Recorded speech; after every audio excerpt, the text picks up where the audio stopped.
Amang banal na nasa langit, Diyos ni Abraham, Diyos ni Isaac, Diyos ni Jacob, pinupuri, tinataas ka namin, dinadakila ka namin, ikaw ang pinakamakapangyarihan sa lahat, may gawa ng langit at lupa. Lord, maraming salamat po sa araw na to, sa magandang panahon, Panginoon, na muli kami ay nakarating dito sa bahay panambahan mo, Panginoon, ng safe. At Lord, maraming salamat po sa puso ng bawat isa na handang makinig ng salita mo, Panginoon, na handang matuto sa salita mo, Panginoon. Nawa yung mga seed na maitatanim sa puso namin, Panginoon, is mag-grow, mag-flourish, at makita sa buhay namin, Panginoon. And Panginoon, tinataas ko po sa inyo ang mga lingkod nyo na mag-share ng word mo, Lord, na anoint us, Lord, anoint our leader, Panginoon, na maibahagi niya yung word mo, na ikaw ang nakikita, Panginoon, ikaw ang magsalita, at gawin mo siyang instrumento ng salita mo, Panginoon. At I pray, Panginoon, sa mga wala pa rito na kapatiran namin, Panginoon, sa mga papunta pa lang dito, Lord, gabayan niyo po sila, Panginoon, proteksyonan niyo po sila. Cover them with your most precious blood, Lord Jesus Christ. At hinahawi po namin ang lahat ng gawa ng kaaway, pinaplano ko lang ng kaaway, nire-rebuke na namin. In the mighty name of Jesus, safe po silang makakarating dito sa bahay panambahan niyo.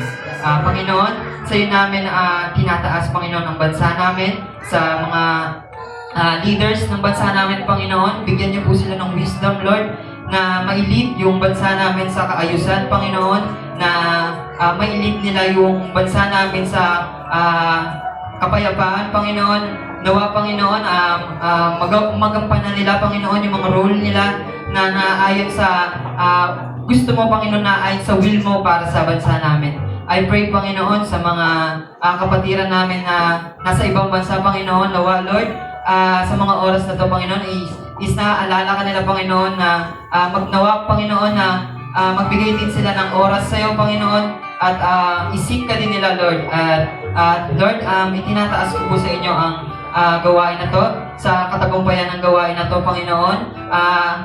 In the mighty name of Jesus, victorious na po ang gawain na to, at matagumpay na po ang gawain na to. Lahat ng ito, Panginoon, tinataas namin sa mataas na pangalan ni Jesus. Amen.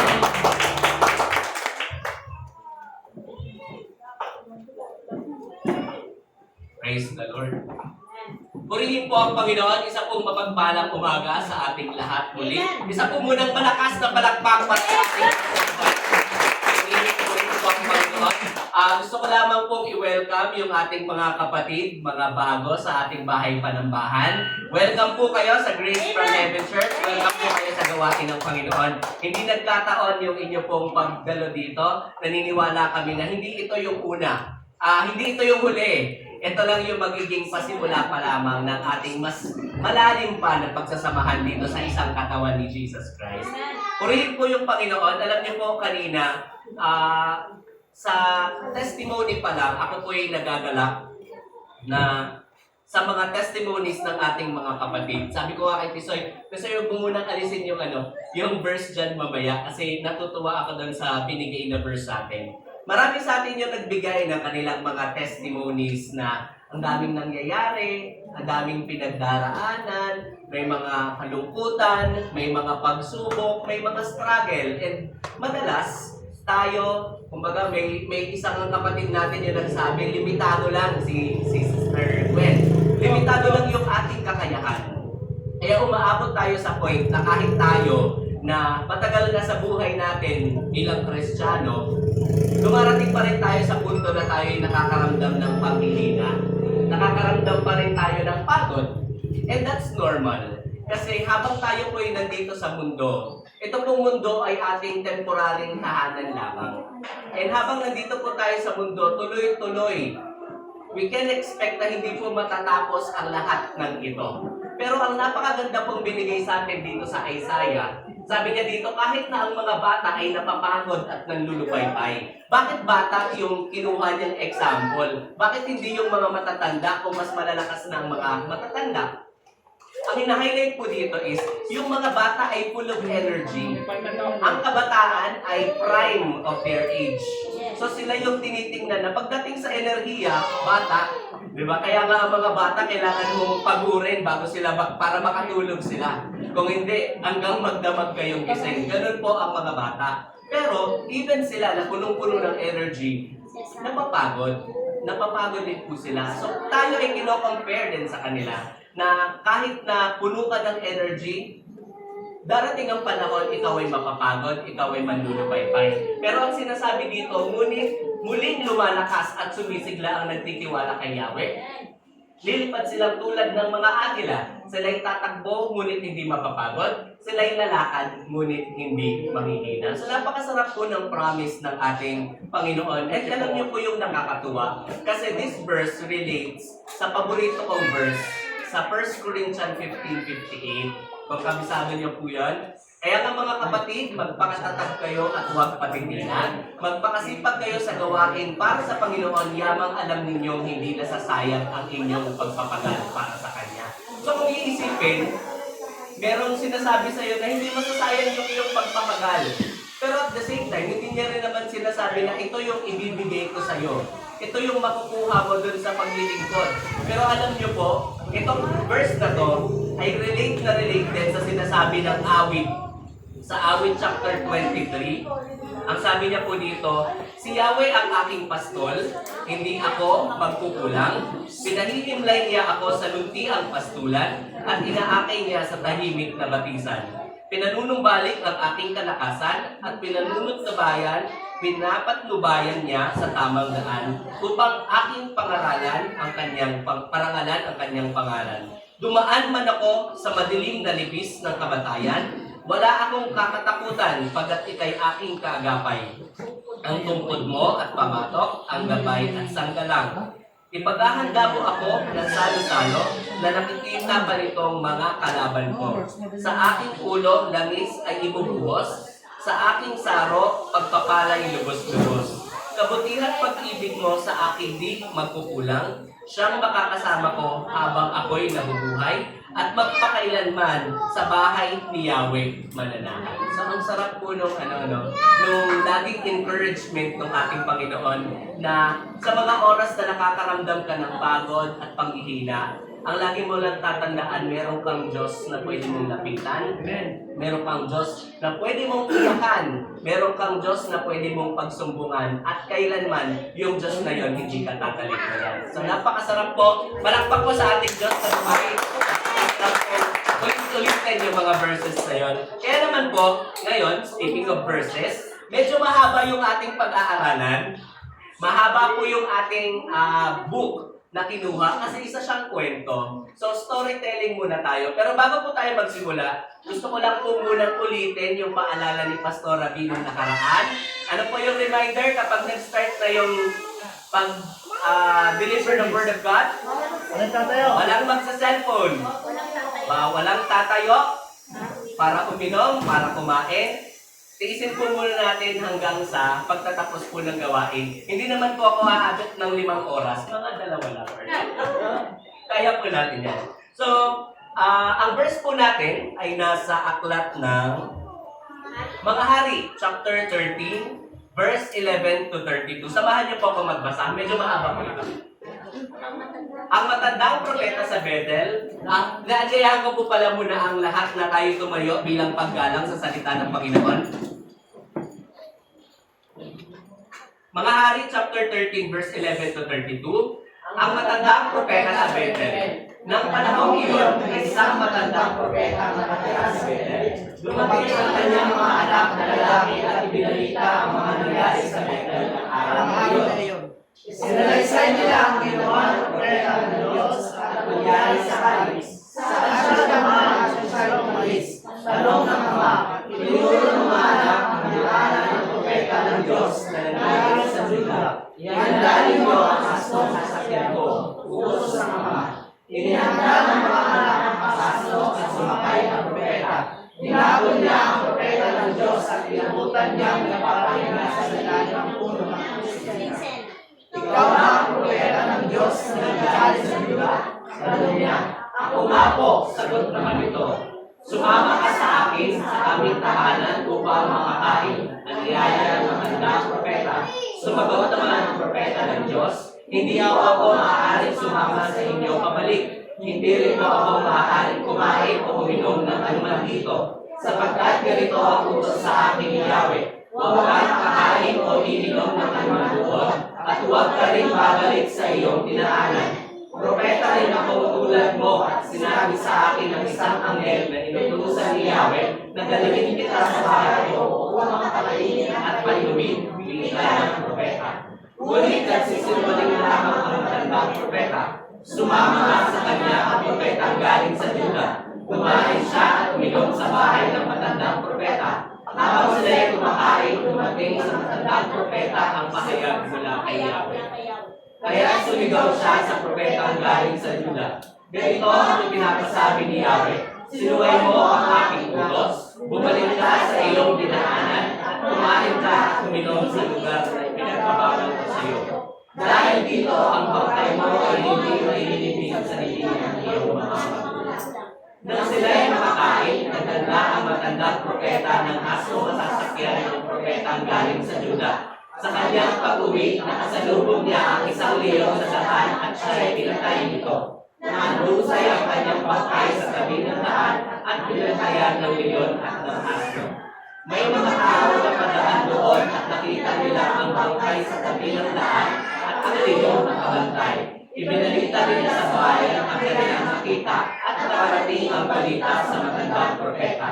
Nang marinig niya ang nangyari ay kanyang sinabi, iyon ang propeta ng Diyos na lumabas sa inutos sa kanya ni Yahweh. Kaya pinabayaan siya ng Yahweh na makasalubong at laparin ng leon.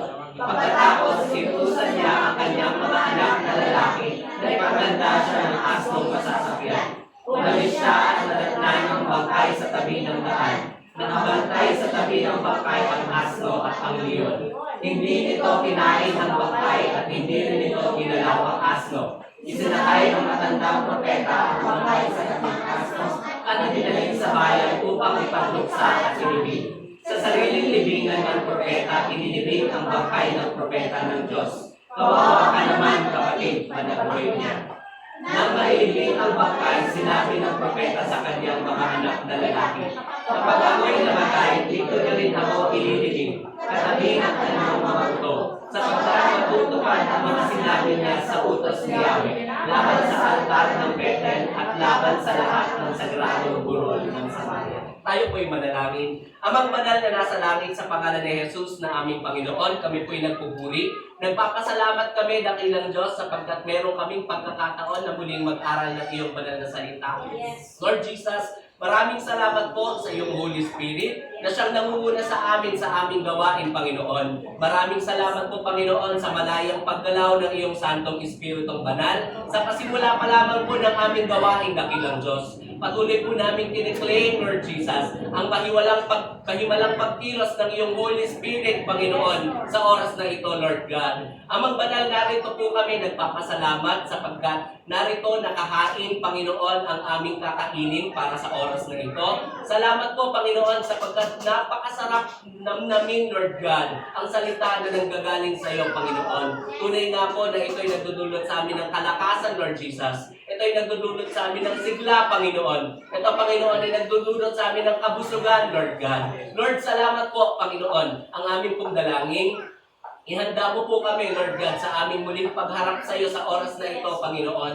Nang sa gayon maging karapat-dapat kami, Lord God, na tumanggap ng iyong mga banal na salita, dakilang Diyos. Lord, linisin mo po ang aming mga puso, Panginoon. Nang sa gayon maging handa po kami sa paghahasik ng iyong banal na salita, dakilang Diyos. Gawin mo pong matabang lupa ang aming mga puso, Panginoon. Nang sa gayon ang lahat ng aming maririnig, ito po ay titimo sa puso namin, Panginoon. Ito po ay bubunga, Lord Jesus. Ito po ay lalago sa pangalan ni Jesus, Panginoon. Lord, bigyan mo po kami ng spiritual na pandinig, Panginoon. Spiritual na paningin, Lord Jesus. Nang sa gayon, marinig po namin ang tuwiran ang bawat mensahe mo sa amin, Panginoon. Lord, sa amin pong mga nababasa, Lord God, hayaan mo po na ikaw ang mag-reveal nito sa amin, Panginoon. Ikaw ang kumausap sa amin sa spirito at katotohanan, Lord Jesus. Nang sa gayon, ma-reveal, maganap, mangyari, Panginoon, ang anumang layunin mo para sa buhay ng bawat isa sa amin, Panginoon. Lord, narito po kami, Panginoon. Handa po kami na magpasakop sa mga salita mo, Lord Jesus. Ikaw po, Panginoon, ang gumamit sa aming dakilang Diyos. Amang banal, gayon din po aking itinataas sa iyo ang iyong lingkod na narito sa harapan. Panginoon, ako po'y alagad mo lamang, Panginoon. Ako po'y mababa sa iyong banal na harapan, Lord Jesus. Lord, ako po'y napag-utusan mo lamang, Panginoon. Subalit naniniwala po ako na nasa akin ang power, Panginoon, sapagkat ako ay lingkod mo, Lord Jesus. Ako ay inanoint mo, dakilang Diyos. Lord, gamitin mo po ako para sa karangalan ng iyong pangalan, Panginoon, hindi ng aking pangalan, Lord Jesus. Lord, gamitin mo po kung tungtungan ng iyong mga paa, Lord God. Ikaw po ang mataas sa buhay ko, Panginoon. Itago mo po ako sa lilim ng iyong mga pakpak, Lord Jesus. Nang sa gayon ang makita ng mga tao na narito, ay ang hayagang kapangyarihan mo na nangungusap sa kanila, Panginoon. Hindi ang lingkod mo, Lord Jesus. Lord, salamat po, Panginoon. Naisan mo po ang aking mga labi, Lord God. Hayaan mo po na ma-deliver ko powerfully, Panginoon, ang message na pinagkaloob mo sa akin, Panginoon. Kung paano mo ko kinakausap habang ginagawa ang mensaheng ito. Hayaan mo po na maibaba sa mga anak mo na makikinig, makakapakinig, Lord God, ng mga salita mo ang mensaheng nais mo, dakilang Diyos. Lord, pinupuri ka namin, pinasasalamatan ka namin, dakilang Diyos. Hayaan mo po na ibalik namin sa iyo ng maingat ang pinakamataas na papuri at pagsamba sa matamis na pangalan ni Jesus. Amen. Amen. Praise God. Praise God. Purihin ng Panginoon. Medyo mahaba po yung ating teksto. At ito pong kinote natin, although ilang ilang pages na lang siya. Mahaba siya. First King, magsisimula po yan sa chapter 12. So hindi ko na yan ipapabasa sa inyo.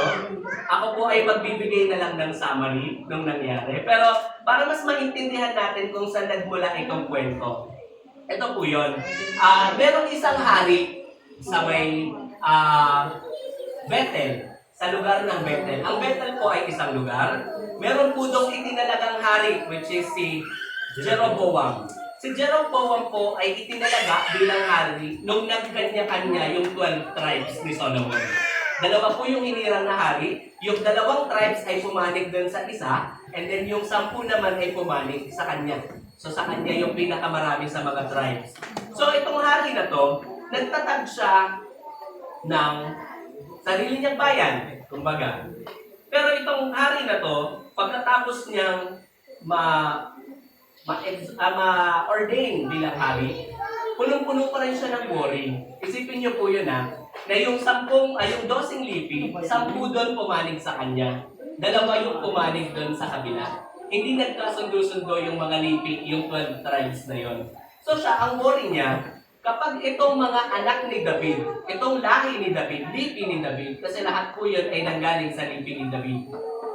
Kapag nagpatuloy sila sa paggawa ng kanilang mga tradisyon, hindi malayo na bumalik sila sa dati nilang pamumuhay. Yung dati nilang pamumuhay is yung paghahandog, pagpupuri sa Diyos. So naisip niya, if hindi ko puputulin itong tradisyon nitong mga taong to, may pagkakataon or may possibility na itong mga to will go against me. Babalik sila sa kanilang Diyos at ako'y ipapapatay nila. Ganon yung worry nitong hari na to. Kaya ang ginawa niya, gumawa siya ng 2 buyang ginto. Gintong buya ay maliit na baka, kalabaw. So yun yung ginawa niyang santo, o yun yung ginawa nilang Diyos-Diyosan. Itinayo niya yun. And then, sinabi niya sa mga lipi ni David, dinisig niya yung mga tao. Ang sabi niya, kung pumupunta pa kayo sa Jerusalem para maghain ng mga handog niyo sa Diyos, ngayon hindi na kayo kailangang maglakbay. Kasi dinala ko na dito yung Diyos. Ito na yung Diyos. Dito na kayo ngayon mag-aalay. Tapos in-station niya yun sa 2 lugar. Isa sa Bethel, tapos yung isa sa Dan. Yata. Tapos sinabi niya, simula ngayon, dyan na kayo mag-aalay ng inyong mga handog para sa Panginoon. So, yun naman yung ginawa ng mga Israelites. Ginawa nila yung pista. Naging siyang kaugalian, naging siyang tradisyon. To the point na nakalimutan na nung 10 lipi na bumalik sa Jerusalem para maghain sa Panginoon. So successful yung ginawa ng hari. Ang bilis niyang napaniwala yung mga tao na para matalikuran nila yung paglilingkod nila sa Lord, bibigyan ko sila ng Lord. Bibigyan ko sila ng something na mas convenient. Kasi hindi ka na maglalakbay. Ito na lang yung Diyos mo. Oh. Lumapit na sa iyo yung Diyos mo. Handugan mo na lang. So yun po yung nangyari sa bayan ng Bethel. Ngayon, nagalit si Yahweh. So sa chapter 13, nagpadala si Yahweh ng isang propeta. Pinapunta niya yon doon sa altar sa may Bethel. Nung nandun na siya sa may altar, sinabi niya, inutusan siya ng Panginoon na sabihin mo, nawawasakin ko ang altar na yan at kakalat ang abo. At ang mga buto ay susunugin dyan sa may altar mo. So kung iisipin mo, grabe di ba? Yung ginawa ng taong yon sa kanyang pakikinig sa Panginoon, makakonsider mo yung ginawa niya as a death sentence. Kasi isipin mo yun, pupunta ka sa makapangyarihang kaharian at sasabihin mo na yung kanilang paniniwala ay mali. At yun ay ginawa nung hari sa takot niya na siya'y ipapatay. So kung gagawin mo yun sa harapan ng hari doon sa altar, expected mo na anong mangyayari sa'yo. Diba? Most probably, ikaw naman yung ipapapatay para hindi nga mangyari yung gusto mong mangyari. Pero alam niyo po yung ginawa ng Panginoon doon. Nagpakita siya ng mga senyales na yung propetang yun ay galing sa kanya. Nangyari yung sinabi ng propeta. Nawasak po yung templo, nahati ang templo, kumalat po yung abo, at yung sabi niya, nag-prophesy siya, darating ang tunay na hari. At yung mga bari mo, yung buto nila susunugin dyan sa altar. So si haring nagalit siya, nagalit si Jeroboam. Dinuro niya yung propeta. At uutusan niya sana yung mga kawal niya na dakpin yung propeta ng Panginoon. Pero alam niyo po yung nangyari? At the time na tinuro niya yung propeta, nanigas ang kanyang kamay, nabulok ang kanyang kamay instantly. So grabing power, di ba? Pagkaduro pa lang sa kanya, na kaagad, nabulok na kaagad yung kamay niya. So, doon makikita yung power kapag ikaw ay anointed ng Holy Spirit, kapag ikaw ay pinadala ng ating Panginoon. So, anong nangyari? Nung nanigas yung kanyang kamay, nabulok yung kanyang kamay, nakiusap siya doon sa propeta, hindi ko pinangalanan yung propeta, pinangalanan siyang propeta ng Diyos. So, nakiusap siya sa propeta ng Diyos, madalangin ka naman sa Panginoon mo, tapos sabihin mo pagalingin niya yung mga kamay ko. Kapag ginawa mo yun, bibigyan kita ng gantimpala. Yun naman yung ginawa ng propeta ng Diyos. Hindi siya naghibagsik laban sa mga tao kasi hindi naman yun part ng utos sa kanya. Ang sabi lang ay balaan sila at i-declare yung prophecy na nanggaling kay Yahweh. So ang ginawa niya, pinanalangin niya. Nung pinanalangin niya, instantly gumaling din yung kamay ng hari. So grabe yung power, di ba? And nasaksihan yun ng lahat ng taong nandun sa paligid. So ngayon, sa sobrang saya ng hari, ang sabi niya, sumama ka sa akin, sumama ka sa aking kaharian. Papakainin kita, bibigyan kita ng parangal. Pero, kung mababasa po natin dun sa, binasa natin sa unang hari, chapter 13, verse 11 to 32, meron pong inutos sa kanya si Yahweh. Ang sabi ng utos ni Yahweh, huwag kang kakain, huwag kang iinom, at huwag kang babalik sa dinaanan mo. Tatlong bagay. Tatlong simpleng bagay. Madaling intindihin. Di ba po? Simple lang. So ngayon, dinala siya ng hari doon sa kanyang kaharian. Pinaganda siya. And then ang sabi niya, kahit ibigay mo sa akin ang kalahati ng yaman mo, hindi ako kakain. Hindi ako iinom. Kasi ang utos sa akin ng Panginoon, hindi ako kakain, hindi ako iinom, at hindi ako babalik sa aking dinaanan. So in-uphold niya yung utos sa kanya ng Panginoon. And then, siya po ay umalis na. Umuwi na siya sa kanilang tahanan, pero sa ibang daan siya dumaan, katulad ng inutos sa kanya niya. So, dito na po papasok yung sa unang hari, chapter 13, verse 11 to 32 naman. Narinig yun ng mga tao sa paligid. And then, merong isang matandang propeta na hindi rin pinangalanan. Imagine, itong taong to ay propeta. Nagpa-prophesize itong taong to. Siguro at some point, itong taong to ay nag-declare ng mga bagay at ito'y nangyari kaya siya tinawag na prophet. Diba? Itong taong to, nung narinig niya sa mga anak niya na merong isang propeta ng Diyos na dumating at nagpakita ng mga miracles, gusto ko siyang makita, gusto ko siyang makilala. Nasaan siya? Tanong niya. Sagot ng mga anak niya, doon po siya dumaan. I-ready mo yung asno ko. Asno pa lang yung donkey, yung kanilang sasakyan. And then, naabutan niya. So, naglalakad lang yung propeta kasi naabutan niya yon sa pagsakay sa donkey. Ang sabi niya dun sa prophet, sa propeta ng Panginoon, halika, pumunta ka sa aming bahay, kumain ka at uminom. Ang sagot ng propeta, inutusan ako ni Yahweh na huwag kumain, huwag uminom, at huwag bumalik sa aking dinaanan. Ang sabi ng matandang propeta, inutusan ako ng anghel ni Yahweh na pakainin ka at painumin ka. Diba? Dalawang magkaibang version ng utos ni Yahweh ang dumating. Isa, na nagsasabing siya ay kinausap ni Yahweh, and then isa, na nagsasabing kinausap ako ni Yahweh through an angel. So ending, itong propeta ng Diyos, sumama siya pabalik.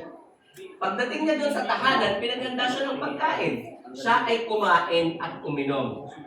The moment na kinain niya at ininom yung pagkain, biglang dumating yung anghel ng Panginoon at ginamit yung propeta. Propeta, again, yung propeta, yung matandang propeta, prophet siya. Kasi nag-speak sa kanya ang Panginoon through him. So, propeta siya. Diba? Nakakagulat, propeta siya. Ang sabi nung anghel ng Panginoon, siya yung nagbigkas. Dahil sumuway ka sa Panginoon, paparusahan ka. Yung mamamatay ka, pero hindi ka ililibing sa libingan ng iyong mga magulang. Ganun yung sinumpa siya at that moment. Pero hindi siya agad namatay.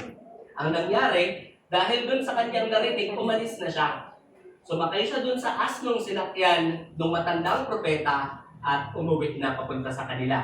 Sa kanyang daanan, meron siyang nakasalubong na leon. Yung leon na yon, inatake siya at siya ay pinatay. Pero ang nakakatuwa doon, or yung nakakagulat, yung leon po, hindi siya kinain. Alam niyo yung nature ng leon, di ba? Hindi yan papatay basta-basta. Kakainin ka niyan. Pumapatay ang mga hayop because of hunger. Hindi yan papatay because of wala na. So, pinatay niya yung propeta ng Diyos. Umandusay siya dyan sa kung saan siya pinatay ng leon. Hindi umalis yung leon. Hindi niya kinain. Hindi siya winasak-wasak ng leon. At lalong hindi rin pinakialaman ng leon yung donkey na sinasakyan niya.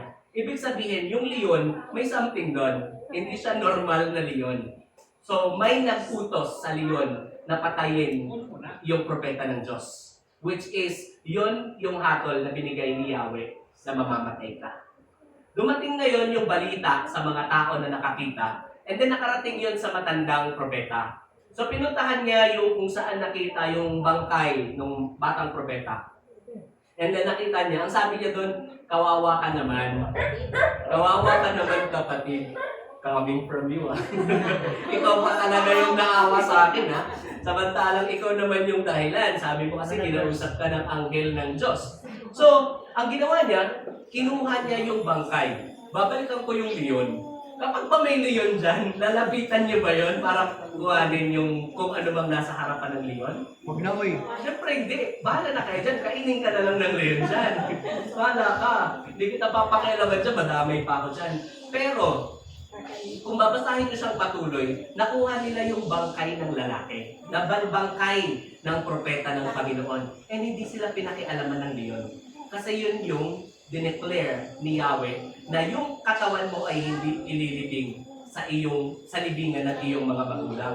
Ano po yung nangyari? Kinuha niya yung bangkay at dinala niya sa sarili niyang libingan.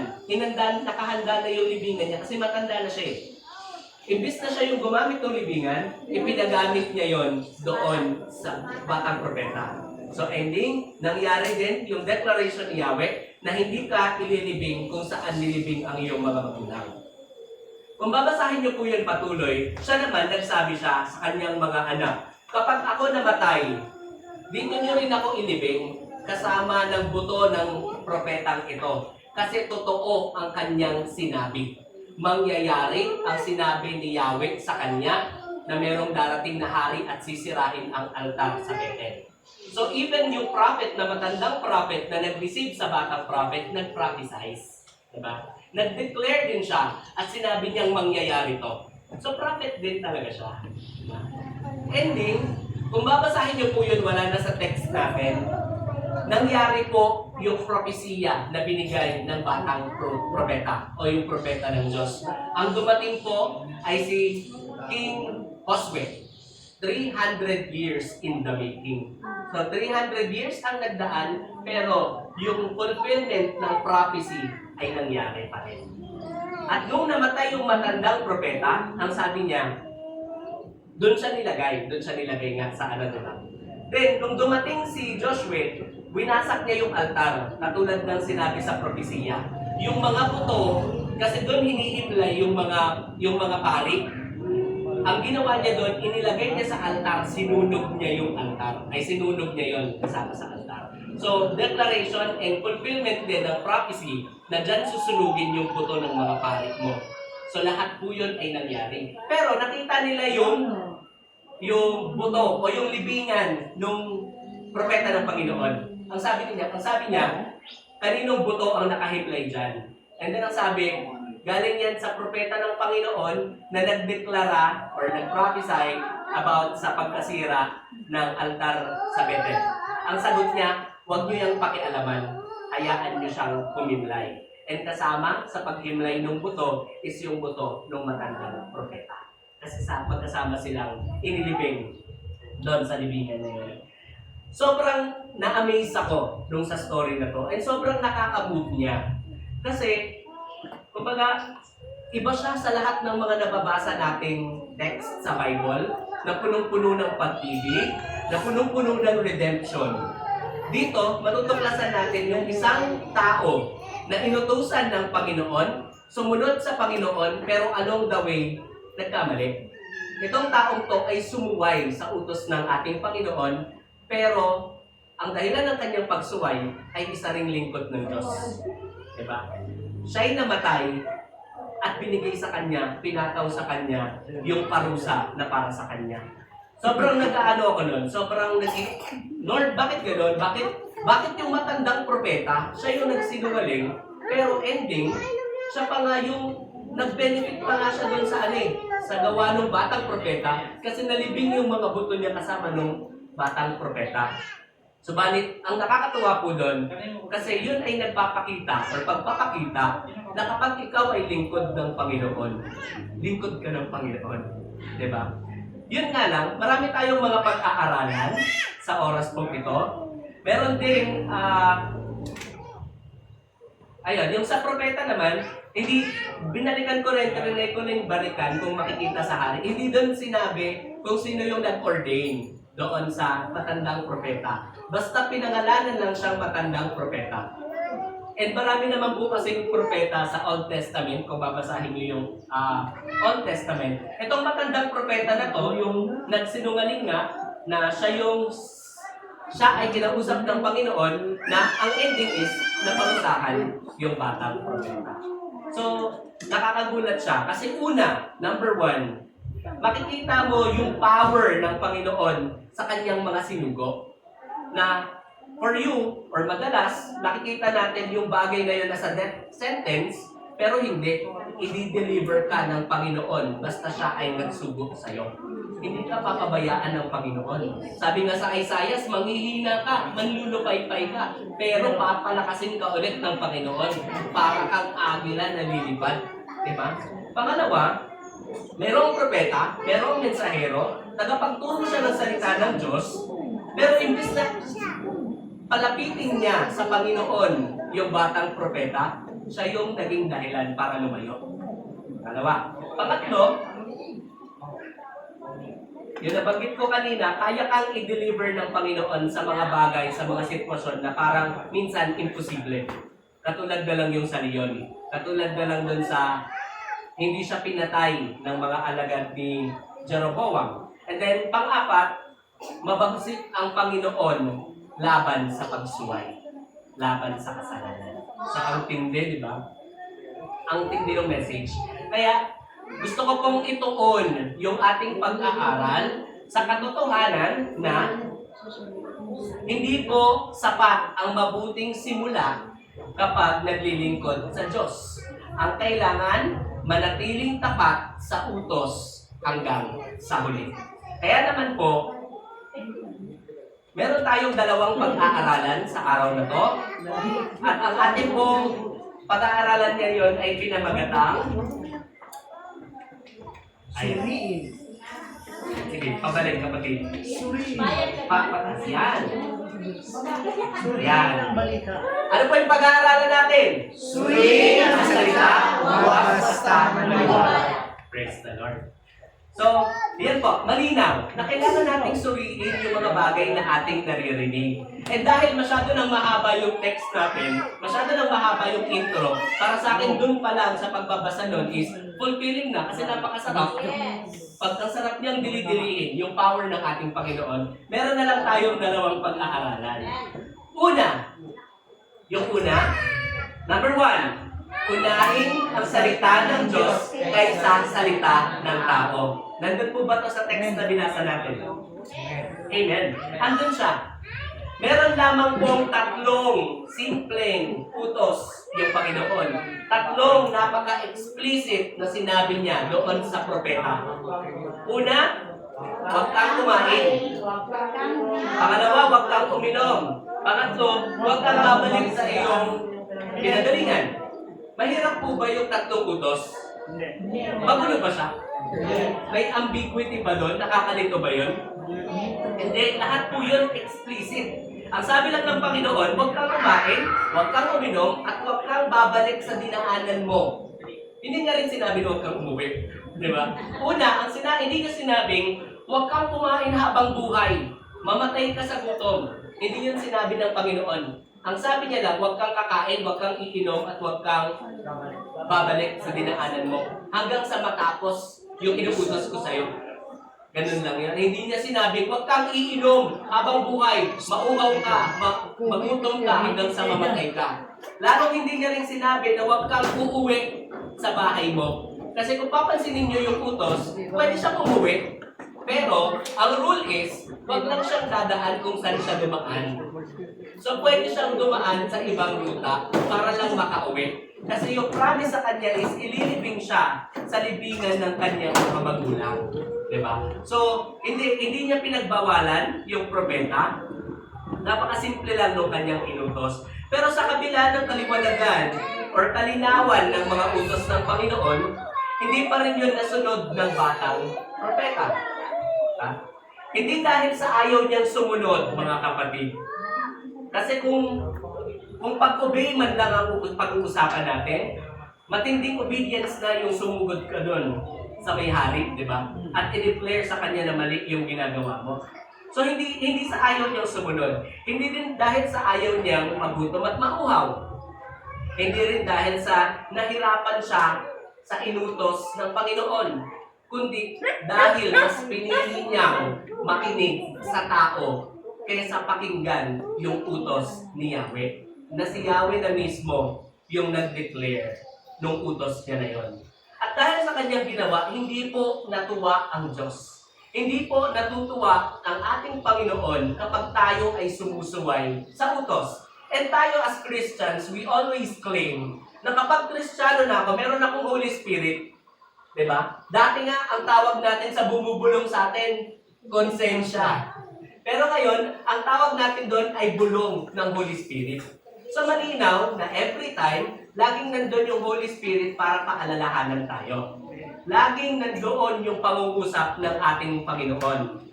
Pero marami ring pagkakataon na tayo po ay nakaharap sa mga sitwasyon katulad ng hinarap ng batang propeta. Yung unang example dito, malamang narinig nyo na itong mga salitang to. Payag ka nun, tinulak ka gantihan mo para matuto. Diba? Sabi, pag binato ka ng bato, batuhin mo ng akala ko granada. Kasi kapag binato ka ng bato, batuhin mo ng tinapay na may jar na mayonnaise. Akala ko ganun. Madalas, sinasabihan tayo ng mundo na kapag inaway ka, kapag may ginawa sa iyo masama, umanti ka, huwag kang papayag. Sabi pa nga, an eye for an eye, teeth for teeth. Diba? Ganun lagi. Ang inuutos sa atin ng mundo, ang tinuturo sa atin ng mundo, huwag kang magpapalugi. Dapat lagi kang may balik. Pero ang question, yun po ba yung gusto ng Panginoon? No po, kasi sa Matthew chapter 5 verse 44, ngunit ito naman ang sinasabi ko, ibigin ninyo ang inyong mga katawan at ipanalangin ninyo ang mga umuusig sa inyo. Tugma ba? Amen. Yung utos ng mundo at ang utos ng Panginoon? Hindi. Sa ugat. Pero saan ka nakikinig, kapatid? Sa mundo. Sa mundo kasi yun yung mas convenient. Mas madali. Yun yung mas madali. Yun yung mas okay sa pandinig mo. Dahil tayo ay nabubuhay sa flesh. Or nasa flesh pa ang ating katawan. Yung para sa flesh yung ating napapakinggan, yung magbe-benefit tayo. Pangalawang example. Okay lang yan. Marami naman gumagawa dyan eh. Diba? Masama. Okay lang. Minsan lang naman to. Ano lang. Try mo lang. Mga ganung bagay. Ito yung mga salita na nagdo-normalize sa paggawa natin ng mali. Na parang bang ina-undermine natin yung kasalanan. Pero alam naman natin na walang malaki at maliit na kasalanan. Diba? Pero yun yung tinuturo ng mundo. At dahil marami yung gumagawa, okay lang yan. Kasi kapag ginawa mo naman yan, sila rin naman ginagawa yan eh. Diba? Okay lang magnakaw, tayo nga ninanakawan ng gobyerno eh. Diba? Okay lang mag-jumper sa Meralco. Okay lang mag-jumper sa Meralco, naniningil nga sila ng generation loss. Generation loss. Pinapasa naman yun sa mga ano eh, sa mga consumers. Diba? So, ganun lagi yung mindset ng mundo. Pero ang sinasabi po sa verse natin, Exodo 23, verse 2.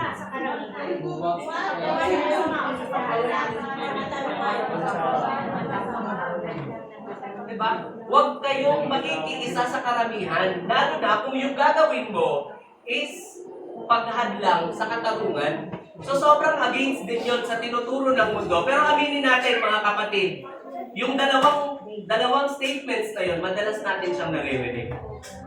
Almost every week, every day, naririnig natin yung mga bagay na yun. Minsan din, mga kapatid, kino-convict tayo ng Holy Spirit. Kino-convict tayo ng Panginoon. Kung paano kinausap yung mabuting propeta ng Panginoon nung siya ay inutusan, tayo rin po, inuutusan ng Panginoon. Kino-convict, kinakausap po tayo ng ating Panginoon. Meron minsan, out of nowhere, mga kapatid, bigla nyo na lang maririnig or bigla na lang may magsasabi sa'yo na, sharean mo kaya yun? What if etong yung pulubing nang hihingi sa'yo, imbis na abutan mo ng barya, sharean mo ng Word of God, patanggapin mo kaya? Or, nagtutumpok-tumpok yung mga tao, ano kaya kung pumunta ka doon tapos mag-share ka ng Word of God sa kalagitnaan nila? Pero ano po yung madalas na maririnig natin response? And ako po, isa rin ako sa mga guilty dito. Naalala niyo po yung storya, yung kwento namin, pinatotoo namin na pumunta kami ng Samar. Si Z mismo yung nagsabing, mag-share ako ng Word of God dito sa may bus. Ang sagot ko sa kanya, sigurado pa. Mag-share ka ng Word of God. Bakit? Kasi pinipig tayo ng mundo ng next po, kapatid, Tesoy. Thank you. Uy, nakakahiya. Ano na lang sasabihin nila? Diba? So, iniisip natin, ano yung sasabihin ng mundo kapag ako yung nag-share ng Word of God? Alam natin kung gaano ka-precious ang Word of God. Amen? Alam natin na ang Word of God ang magiging daan sa kaligtasan ng tao. And alam natin na kailangan ng tao ang salita ng Diyos, lalo na sa mga panahong ito. Pero, nag-hold back tayo sa conviction ng Holy Spirit, naturuan yung tao. Simple because, pinapanormalize ng mundo, binubulungan tayo ng mundo, na kaysa mapahiya ka, huwag ka na lang magsalita. And sadly, tayong mga anak ng Diyos, nakikinig sa bulong na huwag tayong mag-share sa mga kapatid natin. Ultimo pamimigay ng tracts, nahihiya. Sa paghahayo, nahihiya.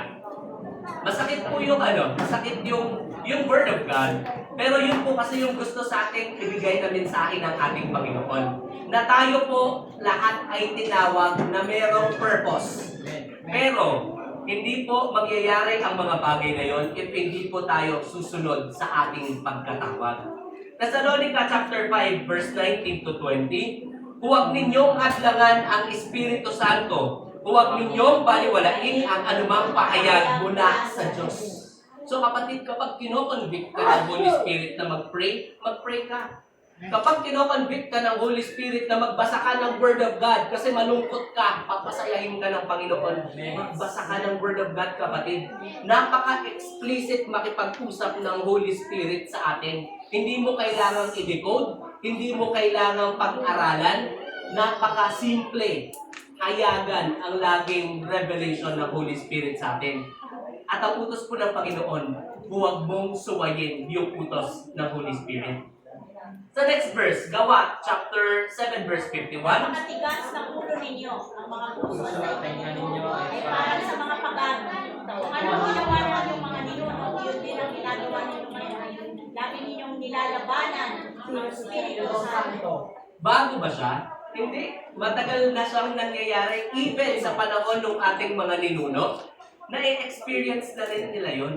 At panay-panay yung laging reminder sa atin bilang mga lingkod ng Panginoon, never mong kukontrahin ang conviction ng Holy Spirit, mga kapatid. Kaya nga, ang question dito, mga kapatid, ilang beses ka na bang kinonvict ng Holy Spirit? Ilang beses ka na bang kinausap ng Panginoon? Ilang beses ba nangyari sa buhay mo na sinabihan ka ng Holy Spirit na ipag-pray mo tong taong makakasalubong mo? Tapos ending, ayoko siyang ipag-pray, baka nakakahiya, baka anong isipin niya, baka sabihin niya na nababaliw ako. Tapos ending, yung taong yun namatay. Diba? Marami sa atin naka-experience nun. Tapos ending, ano yung realization mo? Sana pala pinag-pray ko siya para maligtas siya, para mapunta siya sa langit. Diba? Napakabigat. Ano yung sabi about sa kay Ezekiel? Si Ezekiel ang binigyan ng utos ng Panginoon, at kapag hindi sinabi ni Ezekiel na masama ang bayan niya, sinarili niya yon, yung dugo nila ay pananagutan ni Ezekiel. Tayo po ang mga Ezekiel sa modern times, mga kapatid. So be sensitive kapag kinakausap ka ng Holy Spirit, at higit sa lahat, huwag kang tatanggi sa utos ng Holy Spirit. Kapag sinabi ng Holy Spirit na ipanalangin mo yung pamilya mo, kapatid, ipanalangin mo. May mawawala ba sa'yo kapag nag-pray ka? Wala. Kapag sinabi sa'yo ng Panginoon na sharean mo nga ng Word of God itong kaibigan mo, kapag ba binigyan mo ng Bible verse yung kaibigan mo at tinanggihan niya, may mawawala ba sa'yo? Wala. Wala kang malulus kapag sinunod mo ang utos ng Holy Spirit, pero marami kang malulus kapag hindi mo sinunod yung utos ng Holy Spirit. Ganon po katindi yung ating gampanin sa ministry. Ilang beses na ba natin sinabi na magseseryoso na ako sa pagko-commit ko sa Panginoon? Ano na talaga? Iinitan ko na talaga. Ilang beses mo na rin bang binaliwala o tinanggihan yung utos ng Panginoon? Kanina pa lang, yung sa worship natin, may part doon na, yung sa chorus.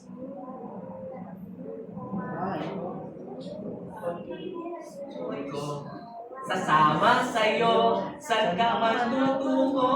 Diba? Ang sabi mo, Lord, I'll take up my cross and follow you. Pero kapag sinabi ng Panginoon na mag-share ka, ayaw mo. Cross nga yung sinabi mong dadalhin mo eh. Pero yung napakasimpleng bagay, hindi mo magawa. And similar doon sa nangyari sa batang propeta, naniwala siya na inutusan ng Panginoon yung isang propeta kahit na ang kausap niya na mismo ay si Yahweh. Ito yung difference. Kasi naging question ko siya na, itong taong to, nagpahayag siya eh. Tinayan niya yung buhay niya pero ending namatay siya. Ano po yung difference? Kasi siya mismo kinausap ng Panginoon na hayagan, si Yahweh mismo ang nakipag-usap sa kanya. Pero kanino siya nakinig? Sa matandang propeta. So ang tindi nung naging hatol sa kanya, which is kamatayan, and hindi na siya makakabalik. or hindi siya maililibing kung saan inilibing ang kanyang mga magulang. So again, mga kapatid, lagi nating alalahanin, lagi nating kinakanta, Lord, I give you my heart, I give you my soul, I live for you alone. Lord, ang sabi mo, Jesus, I believe in you, Jesus, I believe in you, and I will go to the ends of the earth, for you. Diba? Kanta na lang ba yun, mga kapatid? O balak pa natin siyang totohanin? Yun po yung tanong sa atin ng Panginoon sa oras na ito, mga kapatid. Kaya naman, nangungusap sa iyo ang Panginoon, kapatid. Panahon na para magseryoso sa pagtugon sa calling mo sa ministry. Hebreo chapter 3 verse 7 to 8. Kaya tulad ng sinabi ng Espiritu Santo, kapag kayo lang ang tinig ng Diyos ay narinig ninyo, huwag ipagasin ang inyong mga puso. Amen. Malabo po ba yung message ng Panginoon? Malinaw po ang message ng Panginoon. Amen? Palakpak po sa nakaintindi. Praise the Lord. Pangalawa.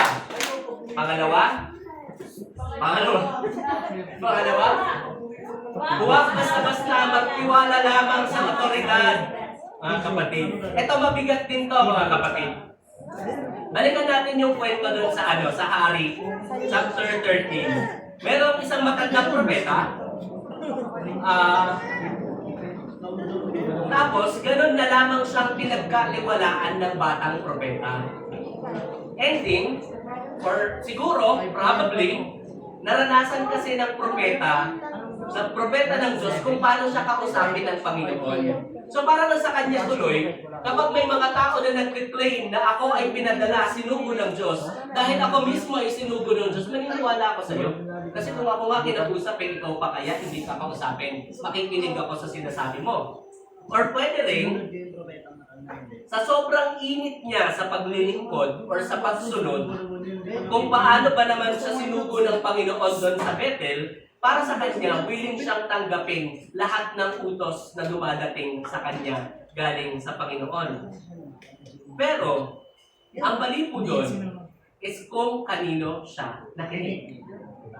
Malinaw ang utos ni Yahweh, pero deceiving yung utos ng isang propeta.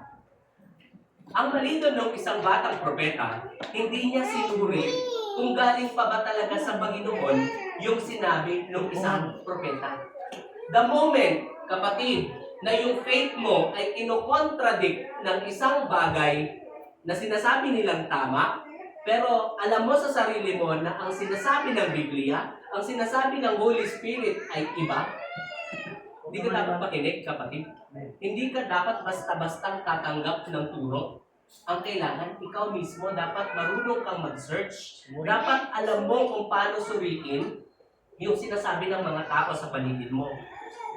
Bakit? Kasi sa 1 John chapter 4 verse 1, mga minamahal, huwag ninyong paniwalaan ang bawat sinasabi sa kanila. Nasa kanila ang Espiritu. Sa halip, subukin ninyo sila upang malaman kung talagang mula sa Diyos ang Espiritu nasa kanila. Sapagkat marami ng propeta sa mundo ito.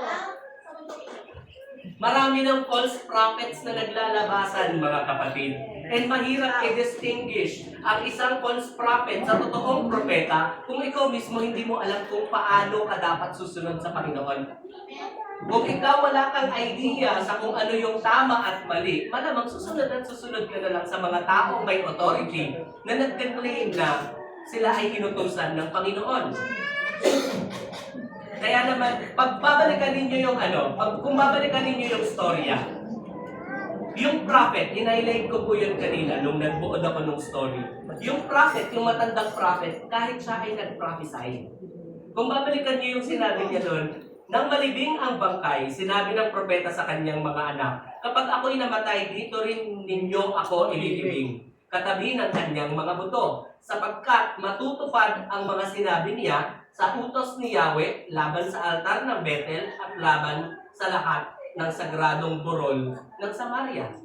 Nag-prophesy din po yung prophet na yon na mangyayari yung sinabi ng propeta ng Panginoon. And 300 years later, nangyari po yung lahat. Naganap ang lahat ng sinabi nung dalawang propetang dumating.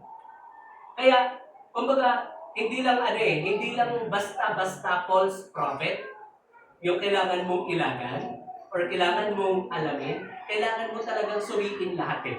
Hindi ka basta susubo na lang ng lahat ng inabot sa'yo. Dapat lagi kang nagsasaliksik ng Word of God para malaman mo kung alin doon yung totoo at alin doon yung hindi. Maraming mga darating. Ang sabi nila, next. Ayan. Maraming magsasabi, propeta ako. Makinig kayo sa akin. Bubuho na ang mundo. 2020. Mag-e-end of the world. Maraming magsasabi, pastor ako. I'm the anointed son of God. Darating ako para iligtas kayo. Merong magsasabi, leader ako. Tara, sumama ka sa akin. I-guide kita sa tamang landas. Maraming nagsasabi, kinakausap ako ng Panginoon. Makinig kayo sa akin. Pero ang tanong, lahat ba ito ay totoo? Hindi. Matthew chapter 7 verse 15 to 20.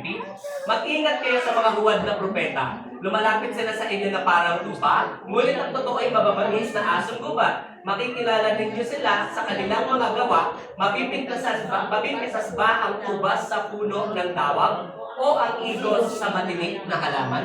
Ito po yung key para malaman natin kung totoo yung tinuturo. Kasi dapat nakikita, hindi magbubunga ang isang puno ng mangga kung siya ay santol. Pwede siyang magpanggap pero never niyang maa-achieve yung pagbubunga ng santol kasi hindi naman talaga siya santol. So kasama sa responsibility natin is to check kung ito bang pinapakinggan natin is galing pa ba talaga sa Panginoon. Amen. Lahat tayo ay equally responsible na gawin yan, mga kapatid. Hindi lang po yun nakabase sa mga pastora natin, hindi siya nakabase sa mga manggagawa ng simbahan. Lahat po tayo na nakakapakinig ng Word of God, lahat po tayo ay merong responsibilidad na alamin kung lahat ba ng ating naririnig ay totoo. Napaka-explicit ng utos ni Yahweh, huwag kang kakain, huwag kang iinom, huwag kang babalik sa dinaanan mo. Subalit mabilis siyang nalinlang ng matandang propeta. Kasi ang sabi niya, prophet din ako, may nireveal sa akin ang Panginoon. Bagong revelation versus lumang revelation. So ngayon, ang dating sa kanya is, nabago na. Iba na yung utos. So ang bilis niyang nag-update na yung utos. Ang bilis niyang napaniwala, di ba? Ang bilis niyang napa-agree na okay, ito yung tamang turo dahil lang sa nakilala niya yung taong yun. Hindi niya pa kakilala yung taong yun ng lubusan. Diba? Nagkulang siya sa pananaliksik kung sino ba talaga yung taong yun. John chapter 14 verse 6. Sumagot si Jesus, ako ang daan, ang katotohanan at ang buhay. Walang makakapunta sa Ama kundi sa pamamagitan ko. Malinaw po ba to? Amen. Malinaw, di ba? Hindi siya magulo. Pero bakit may mga tao na nagsasabi na ako ang anointed son of God? Sorry. Bakit may tao na nagsasabi na ako na ang bagong Jesus? And, ang nakakapagtaka, itong taong nagsasabi nito, merong 8 million members globally. Hindi ko siya papangalanan. Bahala na po ang salita ng Diyos. John 1:1, nang pasimula ay naroon na ang salita ay kasama ng Diyos, at ang salita ay Diyos. Malinaw po ba na ang salita ay Diyos? Amen. Sino po ang salita? Jesus. Kung si Jesus ang salita, at si Jesus ba ay Diyos? Amen. Amen. Pero maraming nag-claim na si Jesus ay tao. Diba? Sa takbo ng ating mundo ngayon, maraming napapaniwala dahil lang sa may authority ako, dahil lang sa leader ako, dahil lang sa pastor ako, dahil lang sa kinausap ako ng Panginoon. Lahat yon mga claims lamang, mga kapatid. Kaya po, ang lagi pong panawagan sa atin ng ating Diyos, kailangan po nating malaman kung paano susuriin yung lahat ng salitang nakakarating sa atin. Madali pong mag-quote ng Bible verse, sa totoo lang. At kukuhanin ko yung Bible verse na yun out of context. Kaya kitang paniwalain na itong sinasabi ko ay tama sa pamamagitan ng pagbibigay sa iyo ng Bible verse na nagsasabing tama yung sinabi ko. Pero hindi po yun yung totoong sinasabi ng salita ng Diyos. Pero paano mo malalaman kung hindi ka nagsa-search ng Word of God? Diba? Kaya babalik tayo sa Bible reading calendar natin, mga kapatid. Kasi hindi mo malalaman ang totoo, hindi mo mapaghihiwalay ang tama at mali kung hindi mo naman alam kung ano yung totoo. Diba? Mga Gawa, chapter 17, verse 10 to 11. Sa Berea, ng gabing ring iyon, ay pinapunta ng mga kapatid sina Pablo at Silas sa Berea. Pagdating doon, sila ay pumasok sa sinagoga ng mga Hudyo.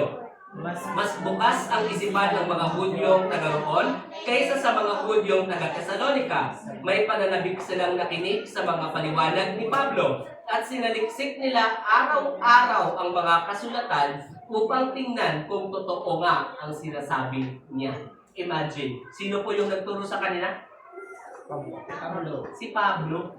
Si Pablo na mismo na nasa Bible na dumating at ang daming ginawang kababalagan din sa tulong ng Panginoon. Pero kahit kay Pablo nanggaling yung word, ginawa pa rin nila yung pananaliksik. Wala pong mali na i-challenge yung salitang ibinibigay sa inyo ng tagapagturo.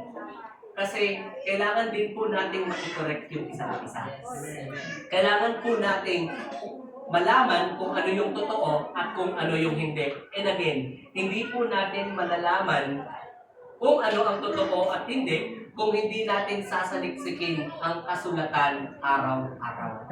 So ang challenge ko sa iyo, kapatid, if hindi mo kayang mag-quote ng Bible verse, baka time na para mag-memory verse ka. Kapag araw-araw dumadaan na wala ka man lang natututunan bago, baka naman time na para bumalik ka na, kamusta na kaya yung Bible reading ko? May natututunan na ba? May natututunan pa ba ako? Ilang araw tayo sa simbahan? Saglit lang, mula alas 10 hanggang alas 2. Ilang araw tayo at ilang oras tayo sa mundo? Napakadami nating oras sa mundo. Kaya hindi po mawawala yung kwento tungkol sa paghahasik ng binhi. Meron doon nakarinig ng salita, pero mabilis na agaw ng ibon. Hindi siya tumingo, kasi hindi naman ready eh. Diba? Meron din doon, tumaning sa kanya, pero ending, nung lumaki na, nung tumubo na ano rin, nasira din ng mga damo. Naagaw po ng mundo yung kanyang napakinggan. Kailangan po nating magbabad sa Word of God, mga kapatid. Kailangan po nating ibalik yung ating init sa pagsasaliksik, sa pagbabasa ng Biblia, mga kapatid. Kasi tanging sa Bible lamang po manggagaling yung katuruan kung ano yung tama at kung ano yung mali. Kasama po yan sa mga nais pong i-reveal, nais pong sabihin sa atin ng ating Panginoon. Timoteo chapter 3 verse 16 na daanan na ba natin, mga kapatid? Bakit kailangan nating basahin ang Word of God? Ang lahat ng kasulatan ay pinasihan ng Diyos at kapakipakinabang sa pagtuturo ng katotohanan sa pagsaway ng kamalian. Malinaw po. Amen. Hindi ko po yan inimbento, mga kapatid. Bible po ang nagsabi na kailangan mong pag-aralan yung salita ng Diyos para makapagturo ka ng katotohanan at para makapagsaway ka ng kamalian. Kaya kapatid, malinaw ang message ng ating Panginoon. Una po, makinig ka sa Panginoon, hindi sa tao. Explicit ang utos ng ating Diyos, explicit makipag-usap ang Holy Spirit, pakinggan mo ang sinasabi ng Holy Spirit. And then pangalawa, kapatid, para ikaw malaman mo kung ano yung tama, kung ano yung mali, makapagturo ng katotohanan at makapag-correct ng mali, kailangan mo pong basahin ang salita ng Diyos. Malinaw po yung dalawang utos ng Panginoon. Amen. Madali po bang maaagaw sa atin yung salita ng Diyos paglabas? Hindi.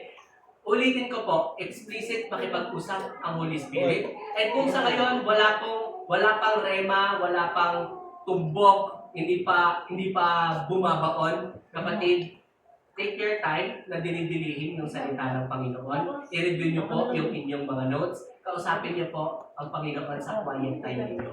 Hindi po kayo tatanggihan ng ating Diyos. Palakpak po sa ating Panginoon. Praise God. Kaya po natin pagkatapos, kung masakit yung nangyari doon sa batang propeta, pagkatapos ng lahat ng ginawa niya, or yung mga paghihirap na kanyang pinagdaanan, para lamang mamatay at hindi mailibing sa libingan ng kanyang mga magulang, masakit din po sa atin or sa mga tagapangaral ng salita ng Diyos na may mga taong napapahamak dahil sa katigasan ng kanilang mga ulo at dahil sa hindi pakikinig sa pangaral. Kaya po unahin mo ang salita ng Diyos kaysa sa salita ng tao. Pangalawa, huwag kang basta-bastang magtiwala sa nagsasabing kinausap sila ng Panginoon. Sa halip, saliksitin mo po ang salita ng Diyos. Kaya sa hamon po natin, Hosea chapter 1 verse 8. Samahan niyo po akong basahin. Huwag mong kaligtaan basahin ang aklat ng kautusan. Pagbulay-bulayan mo iyon araw at gabi upang matupad mo ang lahat ng nakasaad doon. Sa gayon, magiging masagana at matagumpay ang iyong pamumuhay. Tayo po ay manalangin. Amang banal na nasa langit, Panginoong Yesus, kami po ay lumalapit sa iyo. Punong-puno po kami ng pasasalamat, Lord Jesus. Lord, salamat po sapagkat lagi mo po kaming tinuturuan, Panginoon. Lagi kang may bagong revelation sa amin, Lord Jesus. Lagi mo kaming tinutuwid, Panginoon. Lagi mo kaming pinapaalalahanan, Lord God, sapagkat mahal mo kami, dakilang Diyos. Lord, salamat po sapagkat hindi mo po kami hahayaang mapahamak, Lord God. Bagkus ikaw na aming Diyos ang siya lagi namin kasama, Panginoon. At ang key, Lord Jesus, upang masunod ka namin, Panginoon, ay maging sensitive kami sa pangungusap mo at maging open kami sa pagsasaliksik ng iyong banal na salita, dakilang Diyos.